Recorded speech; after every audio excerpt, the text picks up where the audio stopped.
How you doing today? My name is Bobby Newman. I am the CEO and founder of Newman Intervention Services, and I wanted to talk to you today about control. If you have a loved one who has an addiction problem, obviously their life, or more than likely their life is chaotic, and your life probably is in turmoil as well. And what I want to talk to you today about is putting control into your life.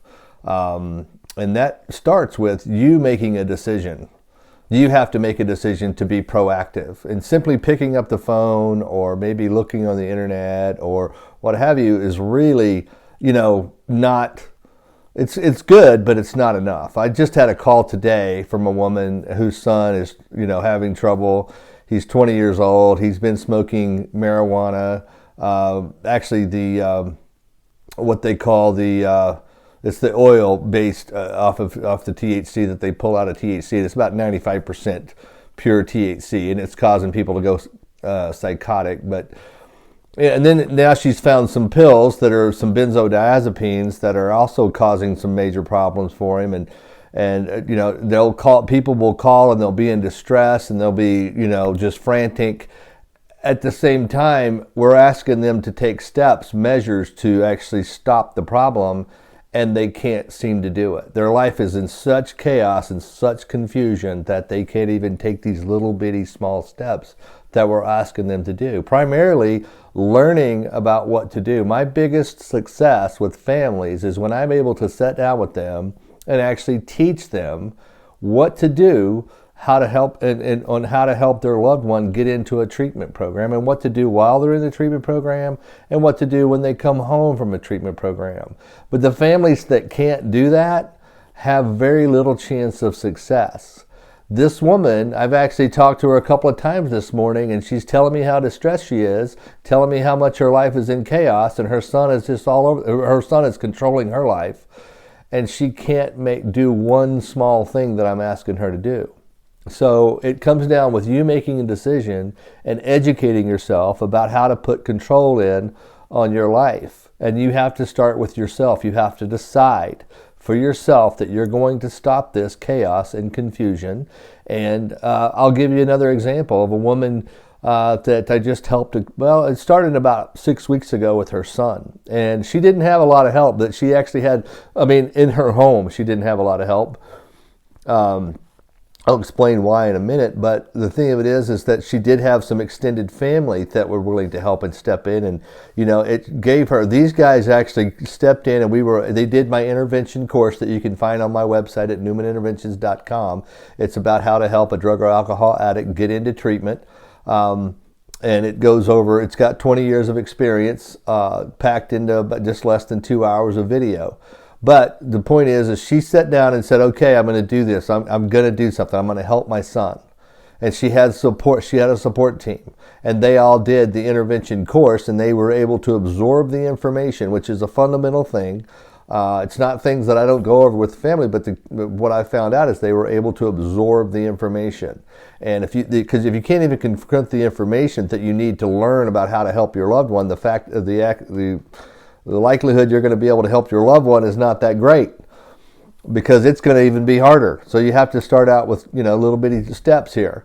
And she actually did that intervention. She went up there and got her son into treatment. It was hugely successful. They carried it off to a T. After doing the intervention course, I spent an hour with them on the phone. They developed a plan, and they carried it off beautifully and got her son into treatment. That empowered this woman. This woman's life was in chaos. She was actually on some antidepressant medication. She was having nervous breakdowns. She was just all over the place. And her husband at home, who was a super good guy, but he had a huge alcohol problem. And she had decided, look, I'm putting order into my household. I'm going to do something about this. And she got her son into treatment. He was doing great. We did an intervention. She asked me to come out to her house and do the intervention on her husband. And husband was a good guy. He just had a huge alcohol problem. And but because she didn't have that extended family that would come in and help her at her own home. And, it took a couple of days, but she followed instructions. We strategized, we planned, and we put together a really good plan, and we were able to hit the emotional hot buttons for that person because deep down, Most addicts know they need to change. We just have to figure out how to get them to make it okay for them to make that decision to accept help. And it took a couple of days, and she had to take some kind of pretty drastic steps, but it really impacted her husband, and he's now in treatment too. And he's not only going to get his life back and his family back, he's going to get his health back.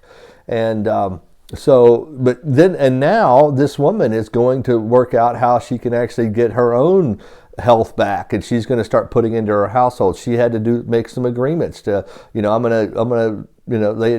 she had some other things going on with herself that she needed to correct, and she's working on that. And she's also getting her health back. She's going to try to figure out why, handle the issues as to why she's having to take the medication, and hopefully she'll be able to get off the medication to where she can actually feel more stable and feel better and get sleep at night, and actually clean her and work with her husband to do the things that she needs to do at home to make it a happy home for him as well. So she admits that, but she decided, she said, I'm going to put order in, and I'm going to do something about this. So it starts with these little bitty steps. If you're going to put control into a very chaotic and confusing time, it actually takes you making the decision and then handling one thing. And then once that thing is handled, and that to that degree, you actually start putting stability into your life. And you have to, first it comes with a decision, two, it comes with taking action. And even if that's a small action, do that action, you get it done, and then you go to the next action, and then you go to the next action. And you can't be worried about whether it's going to fail or not. I guarantee it's going to fail if you don't do anything. But if you're trying to do something, the only time you can fail is when you stop trying. So if you're continuing to try and you're working with professionals, you'll eventually get to a point where if your loved one, by small chance, does not go to treatment, you're going to figure out that this person, you've done everything that you can to help this person, because more than likely that person is worth helping. There are really good people out there that have substance abuse problems. So what we can do for you is I have 25 tips to a successful intervention that I've laid out. That's a condensed version of an intervention course that I've actually have that is 20 years of experience working with other professionals. I mean, all told, it's probably about 50 years of experience packed into just under 2 hours of successful things that you need to do, and that includes a 1-hour consultation with me. And to be able to put together a really good plan, develop your team members, organize your team members, get everybody on the same page, pick the right treatment program, learn, basically go over all the objections the person's going to have, figure those things out and come up with a solution for those, look over travel plans. I mean, you just got to go through the process of figuring this out. But again, we go back. To put control in your life, the addicted loved one's life is confusing and chaotic, and if you can't, and that addiction actually feeds over into you and makes your life uncontrollable, you can't have that. And the thing of it is, there's also other specific things that you need to do. I mean, you have people. A lot of times, people have loved ones addicted to drugs living in their home. And, they don't agree with the lifestyle, but yet they allow it to happen. To that degree, they're agreeing with it. It's like my grandmother used to say, you are who you run with. And you can probably look at your loved one, if it's your son or granddaughter or whoever it might be, or daughter. I mean, I'm just saying whoever. The thing is, they probably have friends that you are undesirable to you. I just wish they'd stop hanging out with those people. Well, the reason that the person hangs out with people like that is because there's an agreement of some sort there. It's like being on a football team. You all like football, so that's why you're playing football. So if they're hanging out with people that are, undesirables, it's because they themselves, and a lot of times you can't see that, because I couldn't see it when I was struggling. And but by the same token, you have that too. If you have somebody living in your house and you're allowing that to go on, and you're saying, oh, they're just smoking weed, or they're just doing this, or just doing that, it's not that bad, then to that degree, you're in agreement with that behavior. So really, at the end of the day, you have to be in complete disagreement and say, look, I'm not in agreement with this. And you have to put together a plan to productively end that.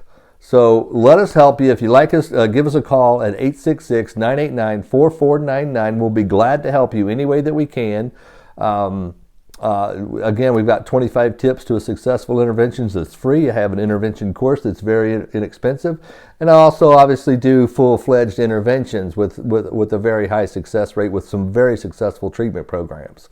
Our number, 866-989-4499. Our website, newmaninterventions.com. We look forward to hearing from you. Thank you very much and have a great day.